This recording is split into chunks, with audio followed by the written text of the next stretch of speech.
next speaker, who is Dr. Mahmoud Waizi. We know him very well. He has been trying to actually make that gathering possible for last few days. He actually is a member of the Faculty of Theology and Islamic Studies in University of Tehran, and he's the assistant professor in the same university and the president of the Center of Superior Studies of Islamic Revolution in University of Tehran. Simultaneously, he authored several articles, scientific articles and books. Title of his actually presentation is Dialogue at the Heart of Abrahamic Religion. Dr. Waizi, please open your microphone. The floor is yours. Yes, thank you very much. Bismillah ar-Rahman ar-Rahim. Hello to all brothers and sisters. I prefer to talk about three important points here.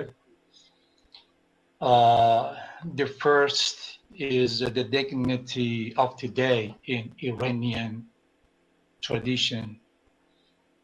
And the second one, thanks and appreciations.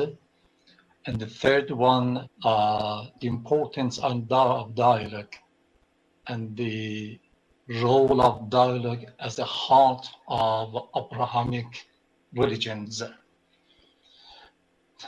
Firstly, this is a very, very blessed day in Iran. Today, in the history of Islam, is the anniversary of the birthday of a very, very great personality, the greatest personality of a human being, man of interreligious dialogues and debates. I have written specific books about the debates and dialogues of Imam Ali, peace be upon him. Man of intellectuality and spirituality, man of theology of friendship and dialogue, specifically in Abrahamic religions, and man of every time, I suppose. So it's a very, very blessed day in Iran, and we emphasize on this important personality. And the second matter, I should present my warm appreciations and thanks to co-sponsor the Local 10 and their beautiful motto, who is our neighbor, or who's my mankind, I suppose, something like this. Very, very good motto it is. An Interfaith Center of New York, thank you, and Washington National Cathedral, and Hartford Seminary, and World Evangelical Alliance. Thank you very much for your participation and sponsored of you all. And thirdly, I want to talk about the dialogue. Dialogue, I suppose, is the heart of Abrahamic religions. It's a very, very important. We have talked about dialogue too much. Reviewing and analyzing the background and history of religious dialogue in the world more than any other things, we understand the principle of necessity and position of dialogue as a common and public principle among religions, which in a broad view has been acceptable to all, or majority of religious people, I suppose. This issue indicates that spiritual and inherent sense is within the substantial core of all humans towards dialogue, which as a nature and inherent feature has been prevalent from the beginning of creation up to the present day, and will continue as well, I suppose. It seems that the word dialogue, with all its beauty, it's very important matter. I want to talk about this. Of course, all its beauty of dialogue and spirit cannot provide the fundamental components of this rational and effective exchange. Because the exchange of ideas and thought does not necessarily revolve around speaking. Maybe we think so. It's not right. But this exchange becomes effective only when speaking is accompanied with listening. It's dialogue between two. In fact, the importance of listening to realize this silent goal is not less than of speaking. It can be said that without listening, speaking does not enjoy solid foundations. In other words, being concise and appropriate in speech are both the main pillars of rational exchange of ideas and thoughts. It's very important.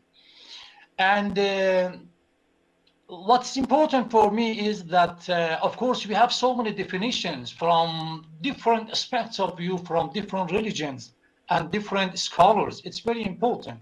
What I want to talk about, very, very important and elegant matter from the viewpoint of the Quran among Abrahamic religions.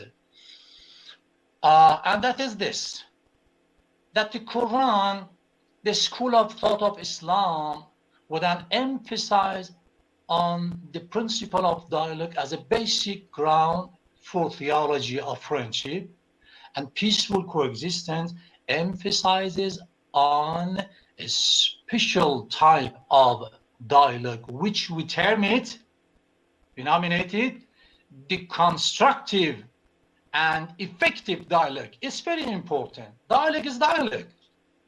But which one is more constructive, more effective? It's very important, specifically among Abrahamic religions. It's very important. Sometimes, in generally, if you want to see, you can see the picture here over there. The general rule in dialogues is this. Please pay attention more, please. General rule is this. My view is correct and has a possibility of error. It's mine. What about you? The other's view is wrong, and it is possible that it would be correct. Am I right? Whenever we want to talk with others, we suppose such a this image we have in our mentality. Am I right? I am correct. Maybe I'm right. But others, of course, they aren't right, but maybe correct. It's very important generally. But what about the Quran? Islamic role in constructive dialogue is something else. It's something else. It's very, very important point for continuation of dialogues between among Abrahamic religions. Very important. Quran says that either my view is correct or my view is wrong. It's mine. Correct or wrong? It's mine. What about others? Either his view is correct or his view is wrong. This is very important. We cannot judge about others. We should have a beautiful and just image of dialogue to talk with others. It's very important. Because of this, the Holy Quran says that وَإِنَّا أَوْ إِيَّاكُمْ لَعَلَى هُدًى أَوْ فِي ضَلَالٍ مُبِينٍ. وَإِنَّا, it means وَإِنَّا لَعَلَى هُدًى أَوْ فِي ضَلَالٍ. أَوْ إِيَّاكُمْ لَعَلَى هُدًى أَوْ فِي ضَلَالٍ. It means that we have 4 forms. It's very important. The Holy Quran says in chapter 34, verse 24, it said that the Holy Prophet said, most surely either we or you are on right way or in manifest error. Thank you very much and have a nice time. And we hope that now in the atmosphere of the ignorance dreams of some of the advocates of religiosity and unfair violators, It's worth for the followers of divine religions to make effort wholeheartedly in the direction of human values and fulfillment of safety, peace, and compromise by restoring the best words and constructive dialogue to bring about a world full of freedom, respect to the rights of the others, sincerity, affection, and spirituality with the tolerance creating strategy of united world. Thank you very much. Having a nice time. Bye bye. Thank you, dear Dr. Vaisi, for your nice and